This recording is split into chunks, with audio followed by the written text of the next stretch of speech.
Hello अस्सलाम वालेकुम, welcome back to my channel. कैसे हैं आप लोग? तो आज मैं आपके लिए बहुत ही ज़बरदस्त सी रेसिपी लेके आई हूँ। ये गर्मियों की रेसिपी है, गर्मियों में आप इसको बनाएं, बहुत ही मज़ेदार बनती हैं। आज हम दही वाली हरी मिर्चें बनाएंगे, तो इसको आप दाल चावल के साथ खा सकते हैं और इसको आप फ्रीज़ करके भी रख सकते हैं। तो चलिए बनाना सीख लेते हैं कि इसको कैसे बनाया जाता है। सबसे पहले मैंने यहाँ पे हरी मिर्चें ले ली हैं, ये बड़ी वाली हरी मिर्चें हैं 1 पाव के करीब, और इसको धो के खुश कर लें आप। और उसके बाद इस तरह का एक एक कट आपने हरी मिर्चों में लगा देना है, बीच में से इस तरह से एक कट लगा देना है। इससे ये होगा कि अंदर तक सॉफ्ट हो जाएंगी। अब मैं यहाँ पे एक अचार का मसाला बना रही हूँ। उसमें 1 टेबलस्पून राई दाना, 1 टेबलस्पून ज़ीरा, 1 टेबलस्पून सौंफ है, हाफ़ टेबलस्पून यहाँ पे कलौंजी ली है मैंने। इन्हीं सभी को मैंने मोटा मोटा सा पीस लिया है, दरदरा सा। और इसमें मैंने आमचूर पाउडर होता है वो हाफ़ टी स्पून मैंने शामिल किया है। तो हमारा अचार का बहुत मज़े का मसाला बन चुका है।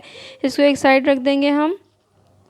अब दूसरी तरफ मैंने यहाँ पे पैन लिया है, उसमें 3 से 4 टेबलस्पून के करीब ऑयल डाला है। और ये जो हरी मिर्चें मैंने कट लगा के रखी थी, इसको मैंने इसमें फ्राई करने के लिए डाल दिया है। तेज़ आंच पे हमने इसको बहुत अच्छी तरह फ्राई करना है। जब तक फ्राई करना है जब तक इसका कलर चेंज ना हो जाए। बहुत अच्छा सा लाइट सा गोल्डन सा कलर इसका आ जाएगा फ्राई करने के बाद। देखें हमारी मिर्चें यहाँ पे कुक हो रही हैं, और ये देखें ये वाला कलर हमें चाहिए। लाइट लाइट सा गोल्डन सा कलर इसमें आ चुका है। बहुत अच्छी सी हमारी ये हरी मिर्चें फ्राई हो चुकी हैं। फ्राई होने से ये होगा कि ये अंदर तक सॉफ्ट भी हो जाएंगी और इसमें एक टेस्ट भी आ जाएगा। तो अब इसको निकाल लिया है मैंने इन हरी मिर्चों को।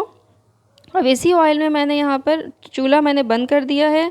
अब यहाँ पे दही मैंने आधा कप यूज़ करा है, 4 से 5 कड़ी पत्ते इस्तेमाल करे हैं, और छोटी पिंच जो है मैंने यहाँ पे मेथी दाना का यूज़ करा है।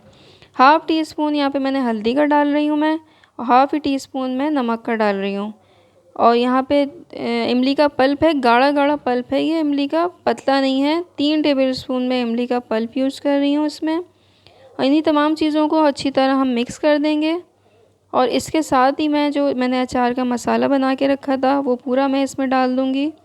और इन सब चीज़ों को अब मैं जब तक कुक करूँगी जब तक कि हमारा ऑयल ना सेपरेट हो जाए।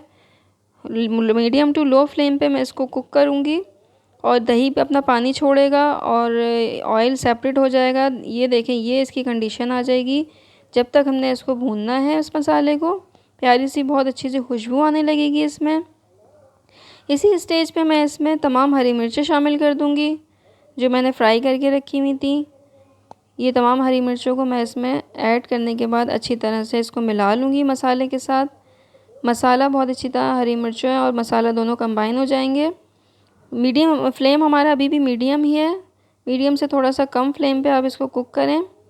इस वक्त बहुत प्यारी खुशबू आ रही है, इतनी अच्छी खुशबू आती है कि पूरा घर महक रहा होता है हरी मिर्चों से।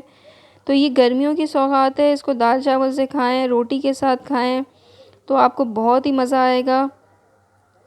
और इसको आप जो है वो एक बाउल में निकाल के फ्रीज़ भी कर सकते हैं। तकरीबन 15 से 20 दिन, या बहुत है तो महीना भर तो आप इसको स्टोर कर सकते हैं आराम से। ये आपका एक एक करके निकाल के खाएं, बहुत मज़ा आएगा। बहुत अच्छी बहुत टेस्टी बनती हैं। तो कैसी लगी मेरी रेसिपी मुझे ज़रूर बताइएगा। मेरे चैनल को ज़रूर सब्सक्राइब कीजिएगा, और लाइक और कमेंट्स करना मत भूलिएगा। तो मिलते हैं अगली रेसिपी में, जब तक के लिए अल्लाह हाफ़िज़।